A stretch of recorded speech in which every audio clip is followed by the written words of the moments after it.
muje baliko mwena bannayuganda gye muwangalira kansubire muli bulungi buli kimu kigenda bulungi. Olunaku lwa leero njagala kubalagako ku scholarships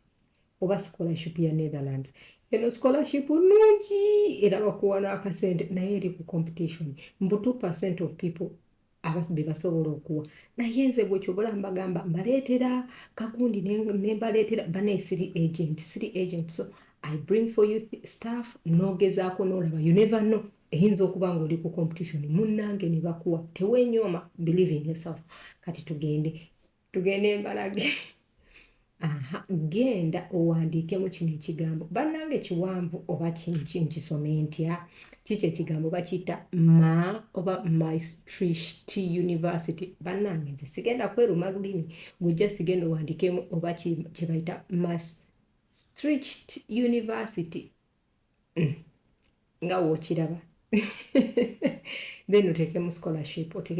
kino ekigambo kigenda kujja onyige ewali scholarship. Wonyige ewali scholarship genda ku bigambo bwe biti njagala tugende empola naawe kansubire olaba otugenda mu bino ebintu bwe biti bagenda njagala scrolling wansi bagenda kugamba you will have to apply for a student program at UM before applying for scholarship. Owulidde? Olina okuapplyinga ku gundi awo ne bakugamba you are only allowed to apply for one UM scholarship. Togeza n'ozungira mu bbiri. Before applying for a scholarship, which means olina okusooka okuapplyinga ku gundi ku ssomero then n'olyoka applyinga ku scholarship. Essomero welikuwa then scholarship bajja bwe bati. Wano bagamba verify if your nationality is eligible for the scholarship. Ne bakugamba verify whether your student program is participating in the scholarship. Ngenda kubalagako scholarships zonna kati ne bagamba no ensure that if the scholarship cover only the tuition fee you are able to finance your own living expense. Rent, food, bichi, which means waliwo scholarship nga basobola okuwa sente ne wabeerawo ne gundi nga tebasobola kuwa nga basobola kuwako half. Kati tugende maaso nkulage scholarships kati nga gwe kirira wansi kirira olabe bakulaga scholarships eziriwo zino zolaba scholarships ne bakulaga muno mulimu bachelors ne masters banaye kansubire tulaba bulungi. I think so. Okay, zizo ne bakulaga gundi February nga abiri mu February 2024 ye deadline oba okitegeera kati wano ne bakulaga masters oba okitegedde kati zizino facility oba study programs ndowoozo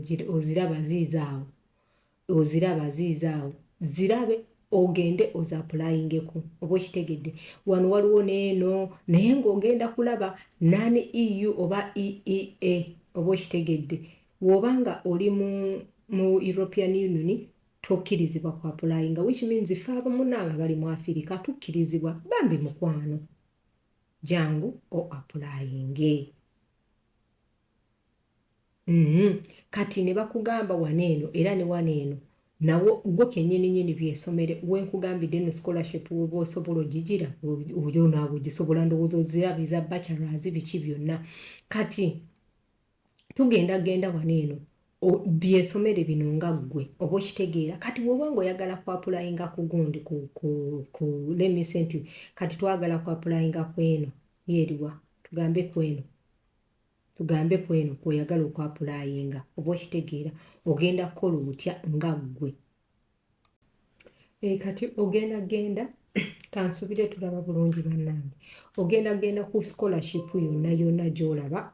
gwe gy'oyagala scholarship ogikoonamu bweti egenda kuleetera ebintu bwe biti. Scrolling wansi mbadde nkusaba obisome nze ngenda just kusomerako ebintu bitono mbadde nsaba bakugambe you are not older than 35 years of age on 1st of September 2024. Ndowooza olaba deadline bane mwaligize ne mujja applyinga ku deadline ndowooza mugiraba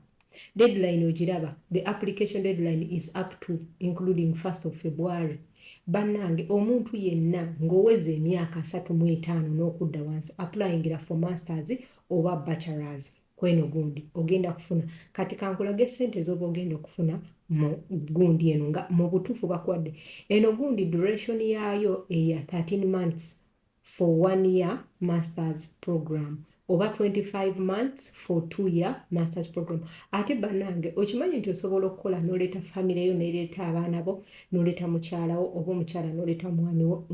kweno program kyobola mbagamba waliwo ebintu bye mbagamba ne mbagamba mubijjumbire bambi mubijjumbire bw'obanga okisobola mubijjumbire kankulage ssente z'ogenda okufuna tomanya oyinza okumpeereza kuno nga Masha thank you so much kankuweyo euro 10 omwagala ssente kalonda abasaasire anyway olaba wano bakugamba amount of Brightlands Talent Scholarship Program 2024-2025 laba living expenses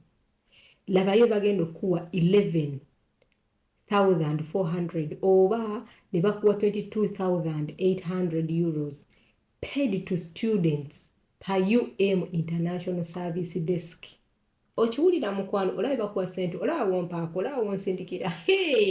tugenda kufuna ssente bambi applyinga woba biri mu competition nti to the extent they only take 2% kat are you among those 2%? That's why nkuleetera program eno that's why njagala ogikozese mbaagaliza bannange ebintu ebisingawo kati labayo ne bakuwa ne visa application okimanyi bagenda kusasulira visa application bannange no yekyasinze etya bakugamba arranged for the paid by the International bagenda nozikuwa weesomere bambi weesomere kati ogenda kumbuuza how can I apply wano bakugamba register for a master program link